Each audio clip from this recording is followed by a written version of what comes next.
Believe it or not, it only takes about 20 minutes to take a raw file like this and transform it into a print-worthy landscape photo like this. Now, I know a lot of professional landscape photographers on YouTube try to make the editing process for landscape photography, they make it out to be some black magic, but it's actually pretty simple if you follow a simple editing process. So that's why in this video I'm going to show you exactly step by step how I edited this photo and the reasoning behind every mask, every slider adjustment, every change that I make, so that you can just copy my process and turn your own raw files into professional looking images. And just for context here, this is a recording I did for some of the students in my landscape mastery program when they first joined, to show them just how easy editing is once you know my system.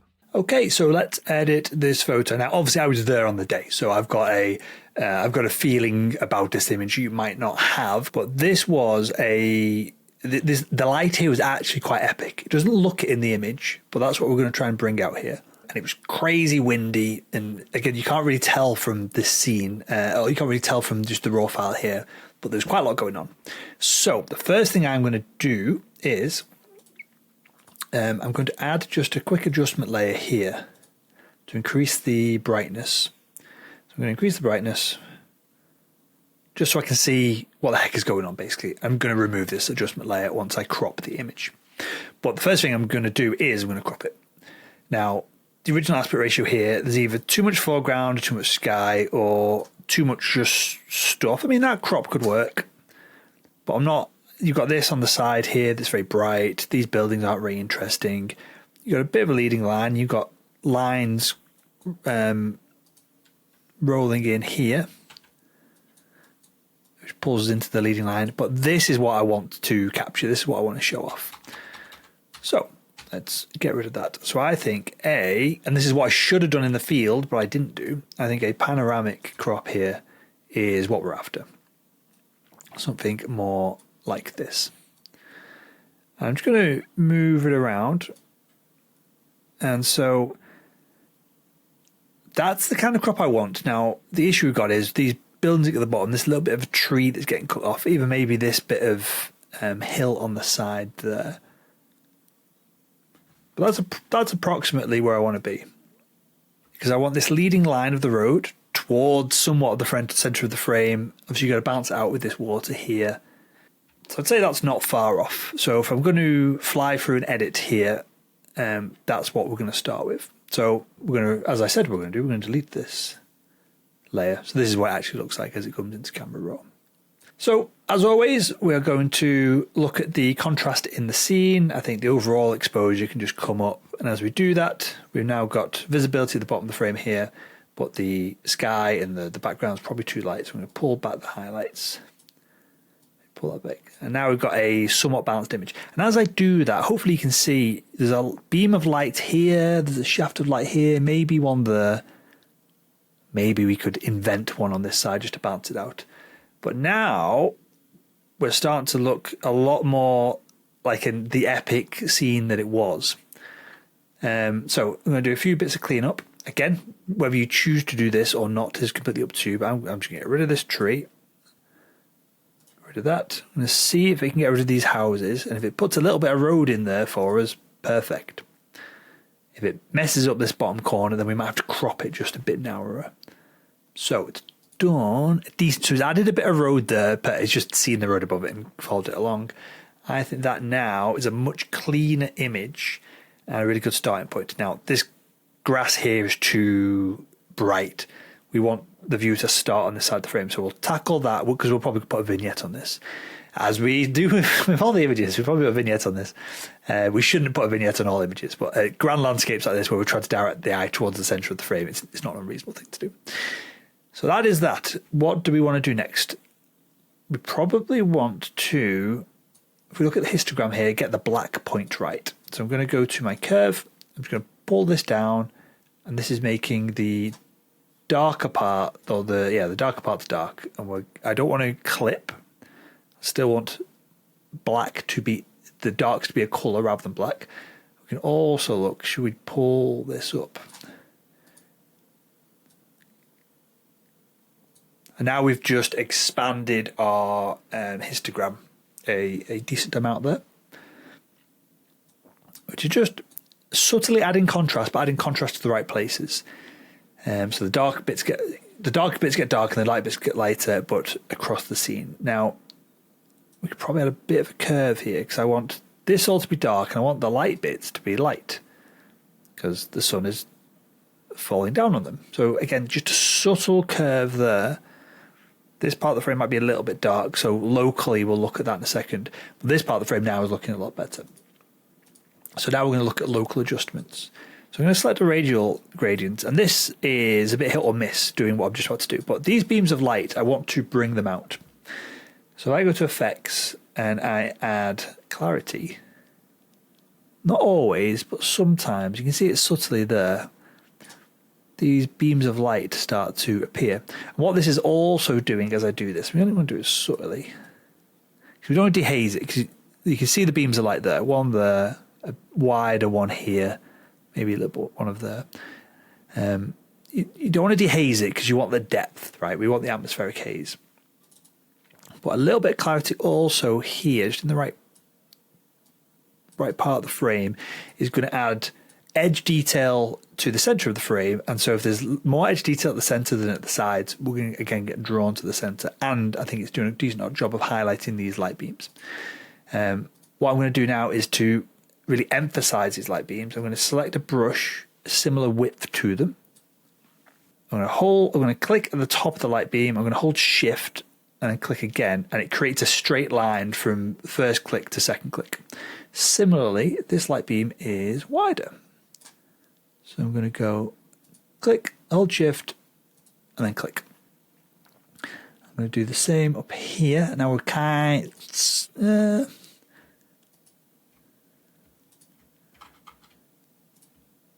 inventing that one a little bit, and we're certainly going to invent this one over here now. So I think that's just going to balance out the frame. And there is a bit of light hitting it. We're not... we're creating the beam of light to balance out these other ones, as opposed to drawing light on the foreground, which is very difficult to do and usually looks a bit rubbish. And all we're going to do is just dehaze them.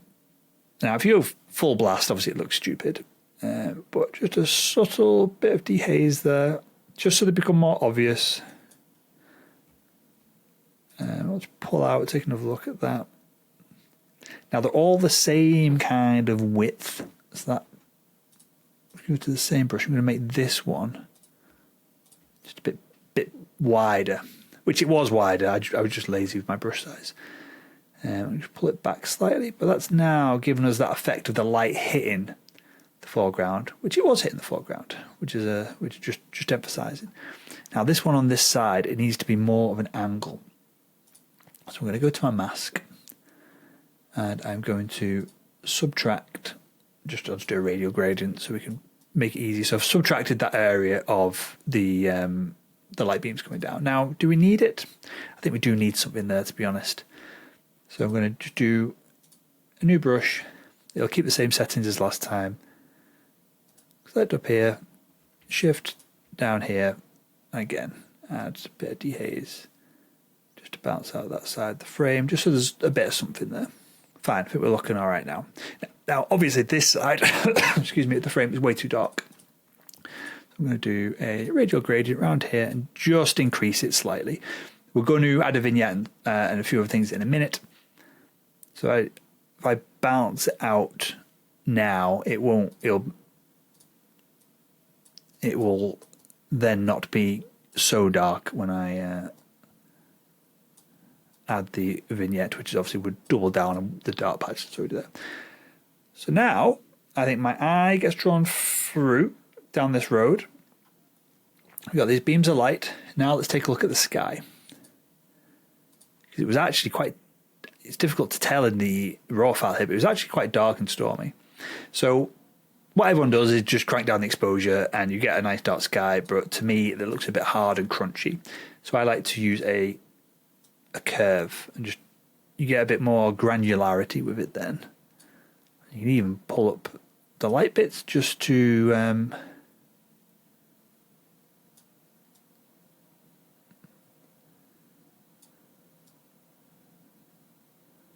add contrast. Now, as you can see, I think that's not a bad effect. That we don't want it hitting too much this mountain top here. This is the Snowdon Massive, the Snowdon mountain range here. So we're going to come back and tackle that in a second. But the other thing that you can see is it's gone a bit blue. So what I'm going to do is, you can either reduce the saturation, but what I'm actually going to do is go to my colour and just going to warm it up slightly. So that's our sky a bit more balanced now. But as you can see, we've touched this edge here, we've touched this edge here, and we've touched this bit of hill. So I'm just going to select the brush, I'm just going to paint on where I don't want that sky to pull the exposure down so much. I'm going to go to my lights, I'm just going to increase the exposure.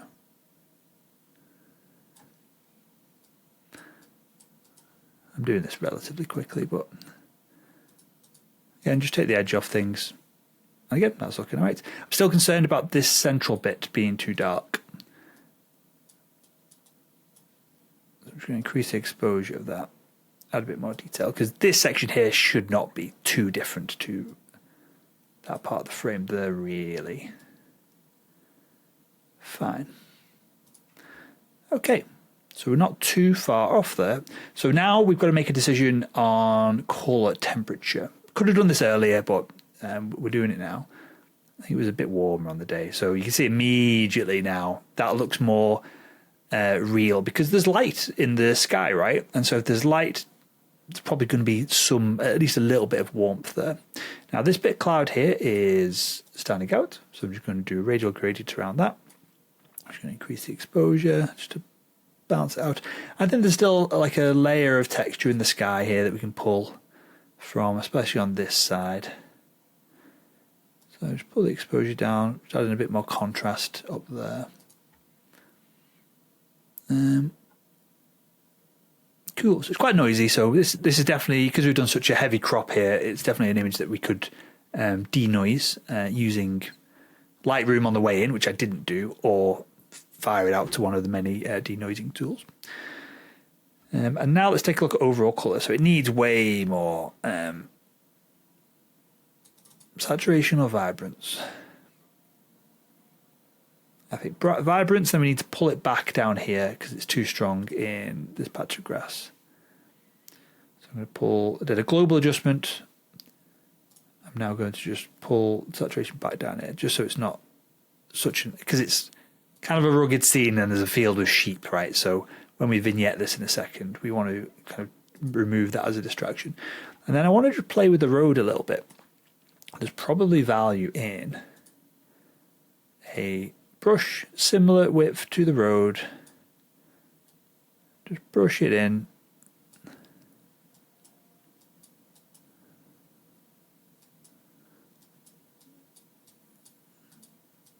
Oops. And you can see I'm never super accurate with any of this. Just trying to get the gist of things.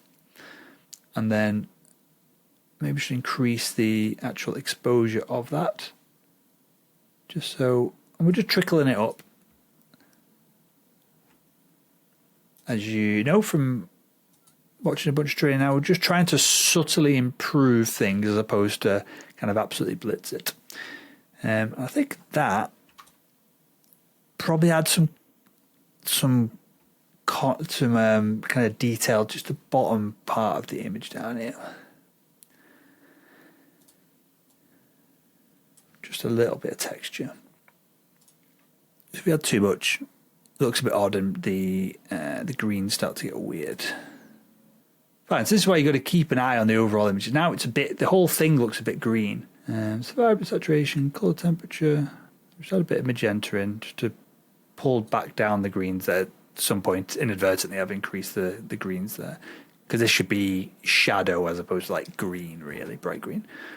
But again, we're not too far off here. So what I'm going to do now is I'm going to add a vignette to this. In fact, I'm going to do some dodging and burning within Photoshop.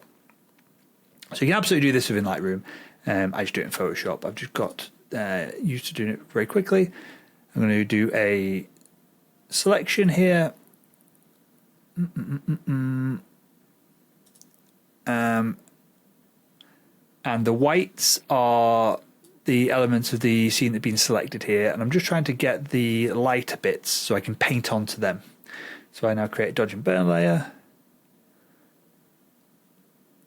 Going to select a white. Select a brush. Reduce the hardness all the way down. And my flow all the way down. And I'm going to just draw on where there are highlights. There's probably too much already. So the lighter edges of the mountains, there's a bit of light going across there, for example. There's a lighter edge down there. And this is where you can kind of get lost in this, because you could dodge and burn, if you wanted to, these trees. You could literally go, well, there's a light part. And this just gives them that 3D depth. And if you get an image that you really love, it's the kind of depth that you go to just really polish it up. But for us in this, almost like a demo, isn't it, really? Fine, so I'm going to throw it. I'm going to combine these images. So I'm going to do Control, Shift, Alt, E. So it creates a new layer, but doesn't remove or delete the layers previously. I'm going to use Filter, Camera Raw. Now I'm going to add. Let's try adding a bit of contrast.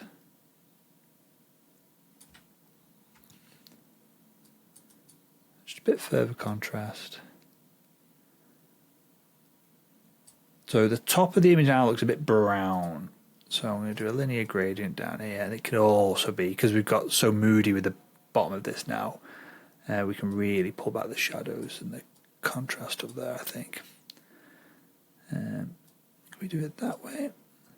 Because it's looking a bit brown, I'm going to add a little bit of blue to it. And I wouldn't say we're too far off now. Now, I think the bottom of the frame, from a kind of drawing my eye and the attention up, is not too bad. But the top half is what needs the work. So I'm going to do a vignette, but do it like this. So I think the bottom of the frame doesn't need too much. And we can experiment with this, because obviously once we've drawn it in, we can just move it around. So if we wanted to then add more of a vignette, traditional vignette from the sides, we just do it like this.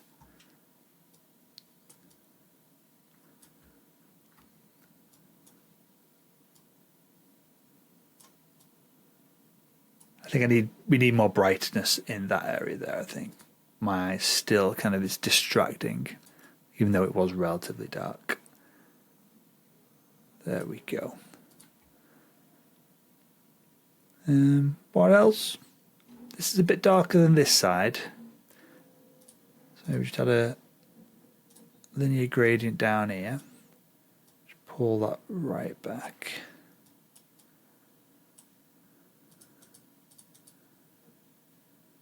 And so now I think that's not far off being well, it's an image, it's not far off being complete.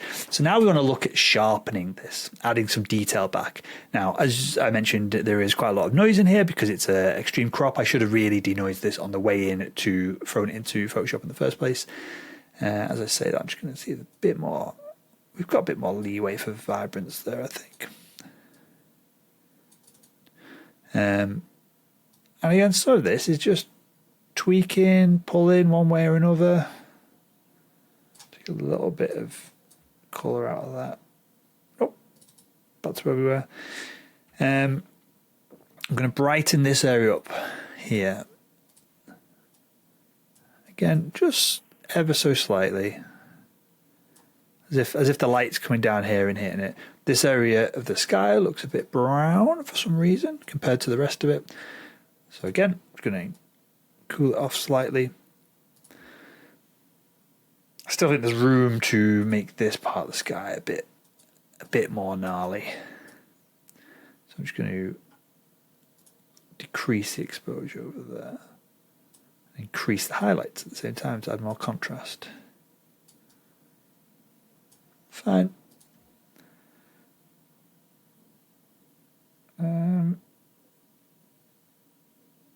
And honestly, maybe the whole bottom part of the frame is a little bit dark. I'm going to try this. Just trickle up the exposure just a little bit. It's probably not unreasonable. Fine, so now we're at the point of sharpening this. So again, we want to decide where do we want the viewer's eye to go. I'm also going to get rid of that little tree there just on the edge.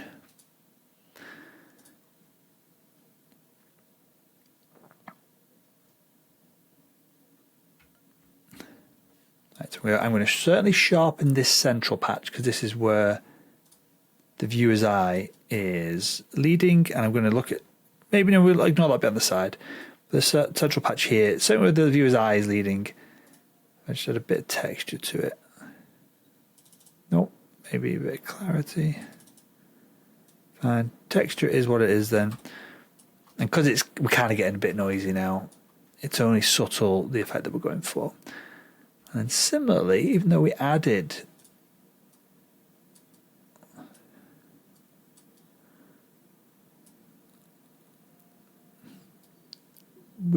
texture to this earlier on, I think we still can pull the viewer towards that. These trees are just losing all of their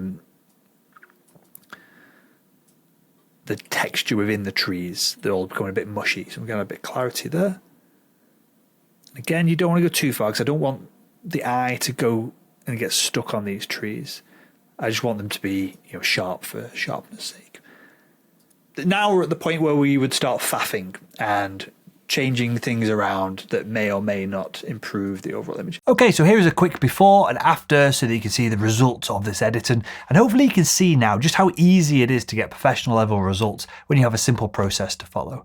Now, obviously this is just the raw imaging editing process, but if you want to achieve professional looking results like these, then you've got to capture the right composition in the right light in the first place. And so if you want more in-depth detailed lessons like this where I go deep into every aspect of creating professional level landscape results, landscape photos that you want to gift to your friends and family, the ones that you want to enter into competitions, everything from finding locations, going through your camera settings, composition, all the way to the final touches in the edit, well, there's a link in the description where you can join us in the next cohort of my training. Now, I'm very lucky that the training sells out every time we run it, so if you are interested, make sure that you get started with it quickly so you don't miss out when it inevitably sells out and we run out of places in the cohort. Otherwise, if you're still shooting JPEG images for some reason rather than raw images, click up here to watch this video, which I guarantee is going to have you changing your camera settings.